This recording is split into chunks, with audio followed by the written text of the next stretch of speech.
Okay, YouTube. I'm not sure how this is going to work out for you. Last night I got my ass kicked by a set of Bally shades. Those there. To a point where I freaking, one of the springs came loose and cut me pretty good. So I'm going to try to do the same thing I did last night and cut these down. But I'm going to give you a little bit of a heads up of how to do it, because I think I can do it without it kicking my ass tonight. And yeah, let's get to it. Alright, so first thing you need to do is take your measurements, obviously, of your window. The reason why I'm cutting these down is because I remodeled the bedroom that I went in. I used a bullnose corner in the window, and the feathering of the mud into the window sill caused me to lose about half an inch total. So that's what I'm going to cut down. So step one, take off this piece of trim. Okay, it comes off pretty easy. Sorry for the jittery camera and all that good stuff. Try to get you a close up of that. See how it just fits into the grooves there, like so, and then down into there. Just take your screwdriver, pop that off. Do not touch or mess with these. These are the springs. They're really sharp, they're really powerful, and they hold everything up in, I got the double action ones. So let me put you down here for a sec, see if I can get this. Well, don't know how I'm gonna do it, so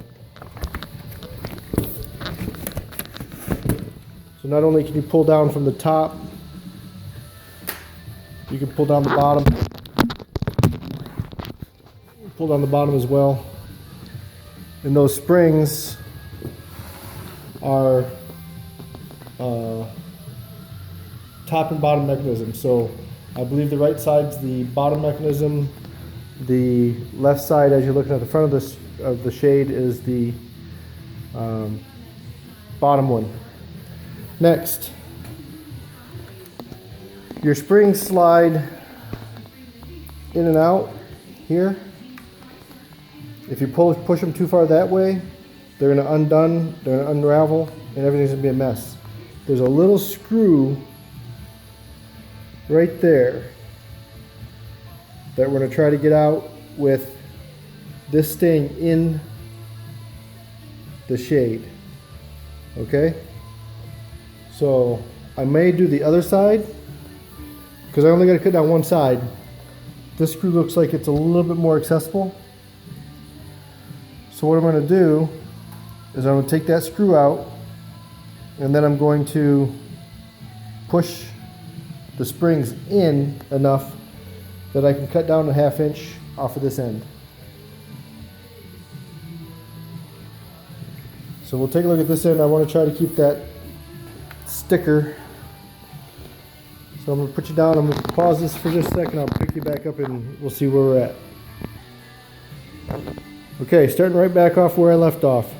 So I was able to move this spring out to access that screw. I'll show you see how it moves in and out?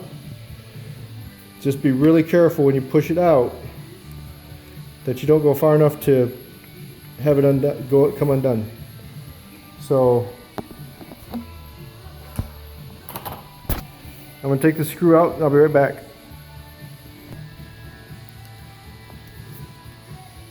Okay, so with that screw removed, I should be able to push this. Oh, you got to take another screwdriver and knock off that burr. If you don't knock off that burr, you're never going to get the spring in.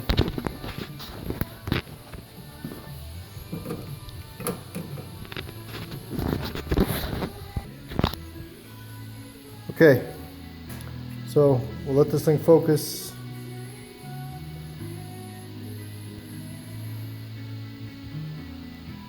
Come on, baby. Alright, see how I gouged it up pretty good? Try not to raise any more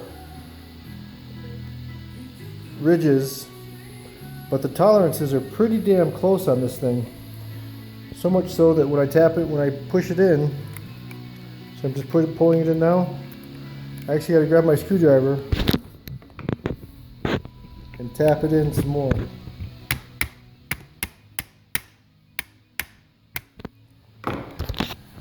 Okay, so this is what I want to cut down over here on this side. I only got to cut a 1/2 inch off of this. That should give me more than enough room. Additionally, there's a bottom part here that you want to push off to the side. And then heads up about this weight. I'm assuming this is just a bar weight to give it some mass. If you think you should be cutting through the blind faster, just remember that, baby. It looks like it's stainless, or at least chrome steel or of some sort.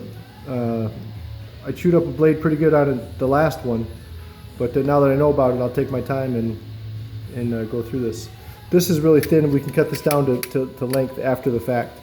But I think I'm going to take this off right to that bar. That'll be about my 1/2 inch, probably a little bit less. I'm going to clamp it and then saw away on it. Be back in a bit.